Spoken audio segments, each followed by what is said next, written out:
Tiger, Tiger, burning bright in the forests of the night. What immortal hand or eye could frame thy fearful symmetry? In what distant deeps or skies burnt the fire of thine eyes? On what wings dare he aspire? What the hand dares seize the fire? And what shoulder and what art could twist the sinews of thy heart? And when thine heart begin to beat, what dread hand and what dread feet? What the hammer, what the chain? In what furnace was thy brain? What the anvil, what dread grasp dare its deadly terrors clasp? When the stars threw down the spears and watered heavens with their tears, did he smile his work to see? Did he who made the lamb make thee? Tiger, Tiger, burning bright in the forests of the night. What immortal hand or eye dare frame thy fearful symmetry?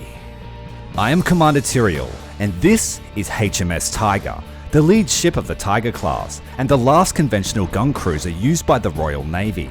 The class consisted of 3 ships, the Tiger, the Lion, and the Blake, and was named after Robert Blake, the father of the Royal Navy. Perhaps with a subtle nod to William Blake, the esteemed British poet of the Romantic Age and author of The Tyger. HMS Tiger started its life out as the Bellerophon, laid down in 1941 at the John Brown shipyard as part of the Minotaur class of light cruisers. These vessels were a token design given a low construction priority due to more pressing requirements for other ship types, particularly anti-submarine vessels. The ship was renamed Tyger in 1945 and was launched partially constructed. Work on Tyger was suspended in 1946 and she was laid up indefinitely. Redesigned in 1948 for anti-aircraft defensive convoys and an aircraft carrier task forces, in 1951 the government decided to complete the ship and 2 others to an altered design with an all-new armament as opposed to building new cruisers. With this revised design, HMS Tiger became the lead ship of the class. Due to other defense priorities and a conflict between the Prime Minister and the Admiralty naval staff over shipbuilding issues, the warships that were approved in 1951 budget were anti-submarine frigates, destroyers, and minehunters with no cruisers. Because of this, work on the Tiger class and reconstruction of other cruisers was delayed until 1955. The decision to complete the ships was based on the availability of hulls and the expectation that the cruisers could be completed sooner and cheaper than other new cruiser designs. HMS Tiger's revised weapon fit was for an immediate post-war requirement, with reconstruction categorizing them as interim anti-aircraft ships, pending the introduction of guided weapons. 4 County-class destroyers with Sea Slug missiles had been ordered, but they were slow to come. In practice, only the Tiger would be ready in time and perform sufficiently well to serve any length of time as a gun cruiser. By the time Tiger was accepted by the Cabinet and the Board of the Admiralty in 1954, the cruiser design, hull, and machinery were fairly old. Her 2 6-inch turrets were insufficient to guarantee surface fire and were less effective in the anti-aircraft warfare role due to improvements in missiles and aircraft. Although there is something to be said about an efficient gun cruiser. The class had no light AA defense, and the planned 40mm Bofors guns approved as essential for close-in defense were emitted to increase crew space and comfort. Air conditioning was fitted throughout the ship, and a 200-line automatic telephone exchange was installed. It was reported that HMS Tiger had been designed to cope with nuclear attacks and able to steam for a fortnight through radioactive fallout, with remotely controlled boilers, engines, and armaments, operating with recirculated, purified air below decks. The early part of Tiger's first commission was spent under Captain Washburn on trials of her new armament. Under Captain Hutchins, Tiger went on a round of autumn flag showing visits. She also spent a year as the flagship of the Mediterranean Fleet. On the 10th of August 1966, one of the guns accidentally fired a practice shell into the Devonport dockyard during material tests.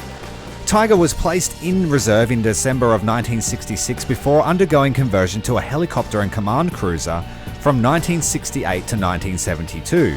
This reconstruction included removing the aft 6-inch mount and installing 2 Seacat missile mounts. and building a flight deck and hangar to operate 4 anti-submarine helicopters.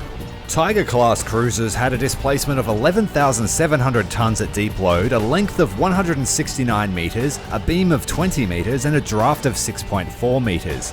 They were powered by 4 Admiralty Type 3-drum boilers, 4 shaft-passing steam turbines, and they produced 80,000 shaft horsepower, giving them a speed of 31.5 knots, and a range of 2,000 nautical miles at 30 knots.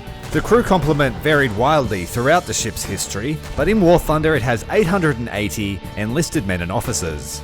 The class had automatic 6-inch guns in twin high-angle mounts, with each gun designed to fire 20 rounds per minute, with a secondary battery of automatic 3-inch guns in 3 twin mounts, 1 super firing behind the A turret and 2 mounted on either side of the aft superstructure.